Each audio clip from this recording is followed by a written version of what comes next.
And welcome to another edition of Rothenberg Untucked. Welcome aboard, as we like to say. Now, we have a lot to get into this week. The Olympics are rolling along, so we'll get into that. Is there really still interest in the Olympics? We have found our NBA champion, the Milwaukee Bucks, first time in 50-plus years, win the entire thing. Last time they won, Lou Alcindor, Kareem Abdul-Jabbar was the star of that team. Shows you how long ago that was.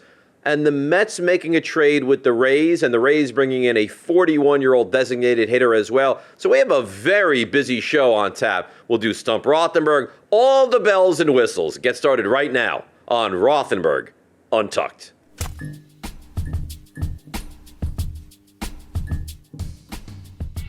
So let's start ourselves with the NBA Finals. And God, I feel so badly for Chris Paul. I genuinely do. Like, it's rare that I have empathy or sympathy for multiple reasons. First of all, I don't think I'm the most empathetic and sympathetic person. Secondly, these are athletes making, millions and millions of dollars and, travel around on private jets. But occasionally you'll have some sympathy. And honestly, I feel badly for him. I mean, this is a guy, and we have now put so much emphasis on the championship, right? If you win a championship, you are heroic. If you win a championship, you go down in the annals of sports lore and icon. But if you can't win it, well, now you just weren't the player, right? When you talk about the all-time great quarterback, number one, it's always Tom Brady. It's never Dan Marino. Now, I think Brady might be better, but Marino, as far as an athletic quarterback, what he was able to do, as good as anybody I've ever seen. But why does Brady get the nod? The championships. And probably rightfully so, but it's the championships. And Chris Paul, who had never been to an NBA Finals. Think about what happened. He's up 2-0. They lose game 3. They should win game 4. They fall apart. They lose 3, 4, 5, and 6. And they do not win. But the story, and there's a couple of takes I have on the NBA Finals of what went down. The story really has to be Giannis. So Giannis goes for 50 in the clinching game. And the only game that I can really remember that a star player took over to that extent was, I think it was 1980. I believe it was 80. Magic Johnson, Game 6, when Kareem was actually out, ironically enough, he had to play center. The point guard had to play center, and I think he had 42 points, if memory serves correctly, in a clinching win over the Philadelphia 76ers. Ironically, also in Game 6. But here's my take of why you may get to the numbers when they come out and we look at the ratings and the rankings for this NBA Finals, why they might not be at the level that we've become accustomed to, not last year because it was such a one-off, but over the prior years. I don't think, and correct me if you think I'm wrong, I don't think that there was anything or anybody in this series that you hated. I don't think that existed, right? I mean, who do you hate in this series? Typically, either you love or you have disdain for LeBron, right? There's no two ways about it. I detested, with the hatred, detested Michael Jordan. Michael Jordan caused me pain my entire life. I'm a Georgetown fan. He hits the shot from the corner for Carolina in '82. I'm a Knicks fan, and we know how that went year after year after year after year. I rooted for Barkley. I rooted for Karl Malone. I rooted for Clyde Drexler. You name it. I rooted for those guys. So I am, and I think that our country has a lot of this in them, and that is you either hate a team or you love a team. And you're kind of pushed in that direction, especially hate me, maybe even more than love. Like the Bulls, I hated the Bulls. Or you love the Bulls, but you had to watch them. Is there that now? The Suns? I mean, what's unlikable? Monty Williams might be the most likable guy in all the NBA. Chris Paul, likable. Devin Booker, likable. DeAndre Ayton, likable. The Bucks, who do you hate? Budenholzer, he's not great, but you don't hate him. Giannis is as likable as anybody in any sport, period. Middleton, Bobby Portis, no. There was nothing that you looked at for this NBA Finals and said, I hate that. But overall, entertaining series, and you had a guy who 2 weeks ago was on the verge, and he said it himself, of not playing again this postseason. He said when he went down with the knee injury, he thought he was going to miss the entire year. And he finishes the postseason off with MVP honors, going for 50. Incredible stuff. Nobody to hate. Overall, good series. NBA Finals, congratulations to the Bucks. So this is an interesting topic, and I think it deserves a little bit of attention. And you might wholeheartedly disagree, and that's fine. But here's my take. And it's something that Giannis said after the NBA Finals were over that I have tremendous respect for. He said he didn't want to leave Milwaukee because he could have. First of all, it's Milwaukee. I don't think anybody is clamoring to wind up with the Bucks in Milwaukee in wintertime. But he said, I didn't want to chase a championship. I wanted to win a title and build around myself and this team and win a championship because this is the team that brought me into the league, and this is the organization I wanted to win with and win for. And you know what? You don't get that at all. Think about what we've had in the last, 3-4 years, right? Kevin Durant. And I like Durant, and I think he's a terrific player, but Kevin Durant, up 3-1 in Oklahoma City. They should have closed out Golden State. They fall apart and lose 3 games in a row, and what happens? This is a guy that can't beat Golden State, and now he up and joins them in the offseason? How about that? Think about that for a minute. You join a team that won 73 games, and you lead them over the hump? Wow. Now, again, he's great. Durant is an elite player, one of the greats we've ever seen. But does that wow you? Does that impress you? Or do you look at Giannis and say, staying with the team that drafted you and building around that, that's more impressive? And that's the truth. That's more impressive. So that's example A. Example B, well, kind of correlates to Kevin Durant. James Harden. Get me this guy, get me that guy, get me the other guy. They do everything. It falls apart. He knows they're not going to win. He doesn't want to play there. I won't play here. I'm going to put on weight. I'm not going to show up. Come on, give me a break. So with the Durants of the world, and what Durant did was not Harden level upsetting, at least to me. But think about this for a second. Durant, up 3-1, on a good team, can't win, leave, joins a team that he lost to. James Harden, can't win, not going to happen, he leaves, and look what happens. He joins Brooklyn, and they lose, ironically enough, to Giannis. You know what? There's a moral to the story. There's actually a good guy for once. And that is a guy, and you find me one person right now that you say Giannis Antetokounmpo, and I've been working on the pronunciation, I think that was pretty good, that doesn't like him. He's so likable. And he actually held a press conference that said, I wanted to finish what I started here. And it goes under the radar. But the Durants leave, and the Hardens leave, and Harden puts on weight and forces a trade out of there. And how many guys do we see? Right? Aaron Rodgers is doing it right now. And some people agree and some people don't. But we see it all the time with these athletes. I want to chase the ring. I want the championship. You don't see the guy that wants to sit and stay and wait and get it done with the team that drafted him. So tremendous kudos. I love that he did it, and I love that Giannis won a championship with Milwaukee. Congratulations to him. All right, Rothenberg's NBA Awards. Look at this. Right in front of me, printed out. I just got it this was sealed until minutes ago. The voting has taken place, and now I have it. And now I will reveal the most impactful moment from this NBA season. So many to choose from. LeBron landing wrong, ankle twisted, really never came back right. That was a runner-up. But the most impactful moment from the NBA season has to do with a shoe that might have just been too big. If Kevin Durant wore a normal size shoe and didn't step on the line, that's a 3. Brooklyn wins and probably wins the championship. They go to overtime, they lose. So think about this for a second now. Mike Budenholzer and his entire future, because if they lose that series to a hobbled Brooklyn team, he's probably out. But they win, then they go on to win again over Atlanta and win the championship over Phoenix, and he's now a conquering hero. Giannis, same thing. If Giannis loses that game, and this is how fickle sports and really life is if you think about it. If Giannis loses that game, Giannis is now just the guy who can go nowhere near the NBA Finals. And yeah, he's an MVP, but he can't climb the mountain. And now the Durant shoe, a little too big, almost a clown shoe, if you will, steps on the line. It's a 2, not a 3, and you know the rest. So the most impactful moment, the 2 which maybe should have been a 3 from one Kevin Durant. The biggest disappointment here, do we start with the thing that I love the most or the biggest disappointment? Let's start with the good, all right? And then we'll get to the biggest disappointment. The good. What did I love the most about this NBA season? Come on. The Knicks.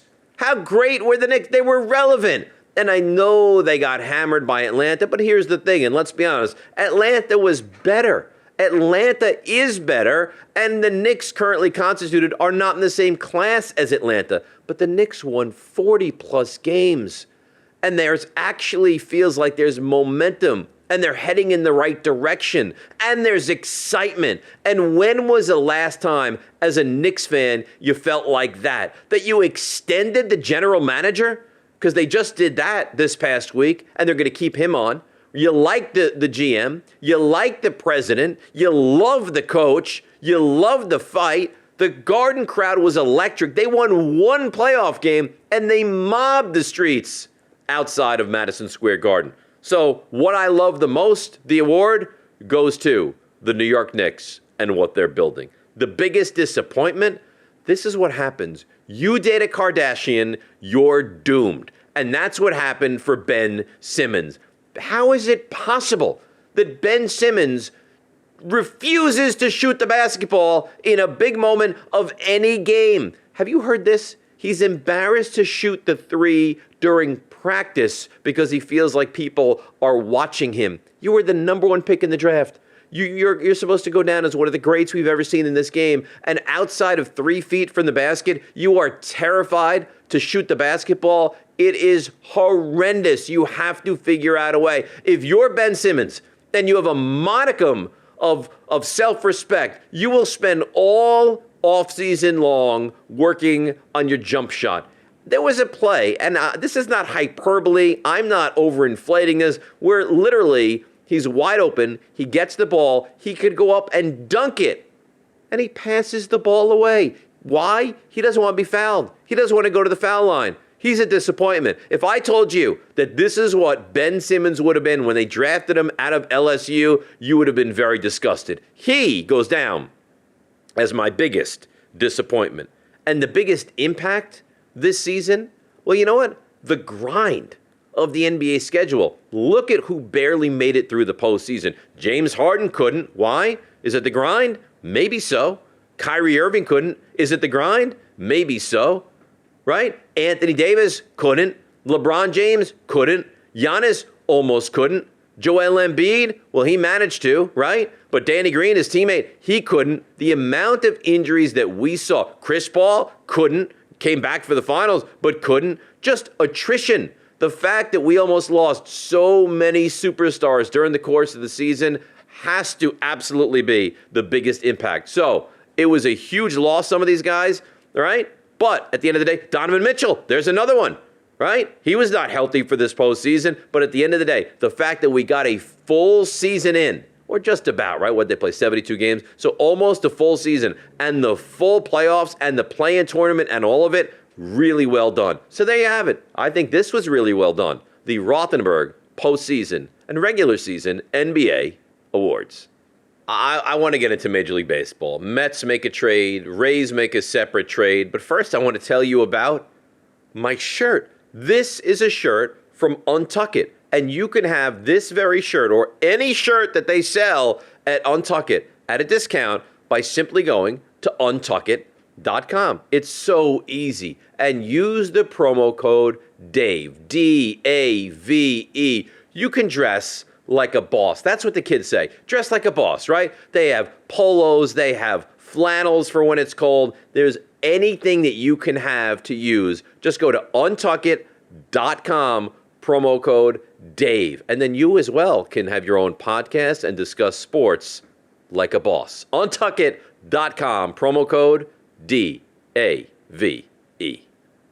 The trade deadline for baseball, July 31st, so we're slowly approaching, and some trades have happened. And we need to dissect and analyze and make sense of. So, here's what would terrify me. If I'm making a trade in the NFL, and Bill Belichick says, yes, let's push this through, let's get this done, I'm terrified. I'm terrified that he knows more than I do, and now Belichick gets the best of me, and I look ridiculous. You know what?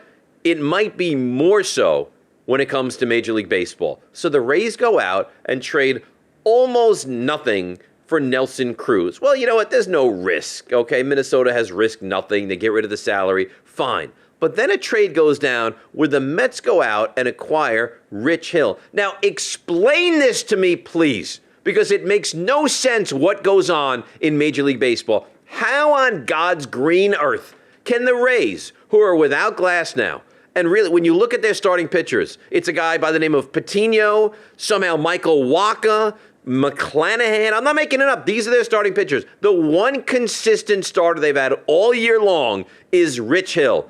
And this is a team that has as good a chance as anybody to go and win the World Series. And they trade their ace. If I were Rich Hill, I'm not kidding, I would firmly believe something was wrong with me. I would. Like, I would, when I go in for the physical, I would walk in, I'd sit down, you take your clothes off, it's uncomfortable, you're like a little underwear as you're going to get the physical, and I would say, Doc, give it to me straight. How much time do I have to live? Because why else would the Rays trade this guy because they're smarter than everybody? He probably has like a tumor on the heart. Something has to be wrong. Why on earth would they trade him? He is an area of 3.5. The guy is one of the best pitchers in baseball. He's 41. Who cares? I love it for the Mets. I think, you know what? This is how diabolical these guys are. I'm not even sure I love it for the Mets. I think I love it for the Mets. I want to love it for the Mets, but they're so smart that they're probably laughing. Like, right? Like Cash and whoever's running this team at this point, they probably have their feet up on the desk like, they took the guy who's going to pass out in 12 minutes, who doesn't have circulation or something. That's how smart the Rays are. They're always one step ahead. How do they do this? They have a payroll of $68 million. Their starting pitching is almost comical, right? But they trade Chris Archer, and they somehow find their way to be great. They trade Morton, yeah, we don't need you, and they're still great. Wacha, Patino, right? Glass now, he's probably going to be out for the season. We'll trade Rich Hill, and we still find a way. Ryan Yarborough, we have him. We'll hang our hats on him for the life of me. God bless them. I will be honest, I know a lot about sports. A lot, all right? I've studied sports my whole life. This is one of the great conundrums in the world right now. It's like, how did Stonehenge get there and get built like that? And how the hell do the Rays continue to do this? Someone please explain this to me, because it makes no sense. And you know what? It makes no sense to the Yankees either, because the Yankees try to emulate what the Rays are doing, and they can't. Be your own organization. I send that message to the Yankees. And to the Rays, I don't know. You probably got the best of the Mets here. I haven't figured out how yet, but I wouldn't be surprised if something is critically wrong. And I hope not, but critically wrong with Rich Hill. Hats off to the Rays. They are incredible. So the Olympics are here, and I'm going to be honest with you, because I always am. I mean, I'll watch it if I'm around. It doesn't move the needle for me. I'll tell you what. Mets playing a game. I'm sorry, I can't chat. I don't want to go out for dinner. I want to watch. Yankees, Red Sox, yeah, I don't think we're going to be making plans. Olympics, sure, where do you want to go out for dinner? We'll sit outside, we'll have a bite to eat, and when I get home, if it's on, and I'm interested remotely in the event taking place, yeah, then I may give it a look. But the Olympics, at least I don't think, it's not for me. The Olympics is for the person living in Iowa who doesn't, really love sports, and maybe a housewife or a stay-at-home dad who says, oh, look at the pageantry. Look at the Olympics. I don't know, and maybe I'm wrong, but I don't believe that the passionate, diehard sports fan is locked in to hurdles or locked into javelin throwing. I think that the diehard, passionate sports fan loves football and baseball and basketball, and I'll watch a little bit here and there, but overall, doesn't move the needle for me a whole heck of a lot. And I mentioned basketball, right? And here's my take on the Olympic basketball. And this is probably the ugly American take. I imagine this is what the Russian take was like in 1980. And that is, my hockey team, you want me to say it in a Russian accent? We destroy American. Right? That's what I feel like for the American basketball team. Wake me up if they lose. If they win, they're expected to win. Like the 1980 Russian hockey team. They should go out there and they should hammer everybody. And when they don't, oh my God, now it's national story. If Russia wins in 1980, do you think that's a story? No, they haven't lost in 30 years, and now they've won again. Same with the Americans in basketball. Is it a front page story if they win? No, they're expected to win. But when they lose to, Nigeria, or they lose to Australia, or they lose to a team that you are so turned off by that they've lost, that's when it becomes a story. And what has happened to American basketball in comparison to the rest of the world? It's one of two things. Either the rest of the world is sure as hell catching up to us in basketball, or we're sending a team that just is not representative of what we have here in this country when it comes to the great game of basketball. Let me give you some stats and numbers here on Rothenberg Untucked. All right, USA, 92, the dream team, right? They play Angola, they win by 68. They play Croatia, 33. Germany, 43. Brazil, 44. Spain, 41. You understand what we're saying. Croatia, 32. They destroy these teams. Can I run through the roster of the 92 Dream Team for you? Charles Barkley, Larry Bird, Patrick Ewing, Magic Johnson, Michael Jordan. You know what I almost feel like we should do? I mean, on my green screen, they could even put like the graphics and the pictures of each guy. We can name a player on the 92 roster and then name a player on the 2021 roster. Like Charles Barkley, 92, 11-time All-Star, MVP with the Phoenix Suns. Bam Adebayo, Miami Heat. Larry Bird. I mean, Larry the legend, one of the great players in the history of the game. 3-time NBA champion, 3-time MVP. MVP at 35 years old. JaVale McGee. Patrick Ewing, one of the greats we've ever seen, right? Didn't win a championship, but only because of Michael Jordan. Would have won if not for him and Hakeem. Patrick Ewing, 11-time All-Star, 11-time.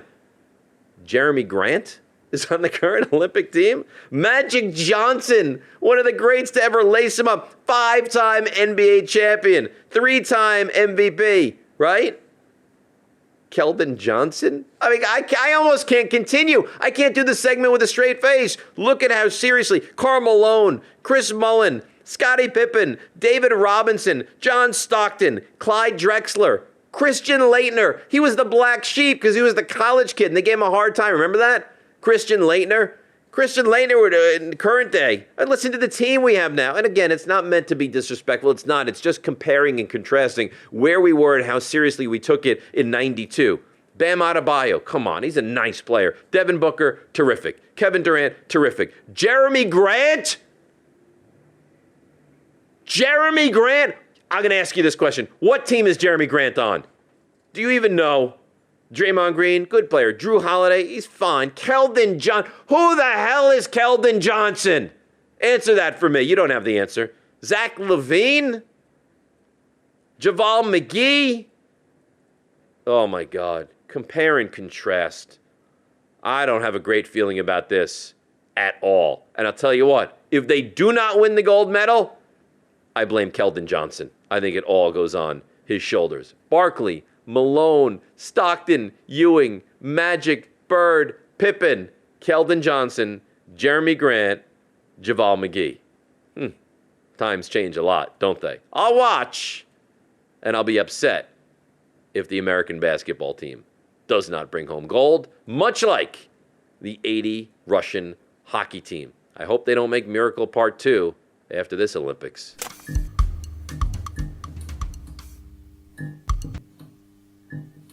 And welcome to another edition of Stump Rothenberg. I must be honest, I do not have a great feeling by any stretch this week. Why? I'm told it's an Olympic-themed Stump Rothenberg, and I do not feel like my Olympic knowledge is at the level where it should be. But we'll see what I'm able to pull off here. Let's welcome him in, my man George. All right, George, what do you got? I have a question. This is more about Olympic sites, so I don't know if you can get there. The United States has hosted several times the Winter or the Summer Olympics. Okay. I want you to give me, and I can give you the years to help you, but I want you to give me the last 4 sites that the United States hosted, whether it be Winter or Summer Olympics. Okay. The last one was in 2002. Can you give me what that was? Salt Lake. That's correct. The one before that was in 1996. Atlanta, and that was the bombing in the Atlanta park with Richard Jewell. Right, Okay. correct. Yes. 1984. 84, L.A. Rayford Johnson lit the cauldron. So I feel now you're going to get this because this is a Lake softball Placid, 1980. which is yes. actually a place that I was at recently and is a phenomenal site. So I got it.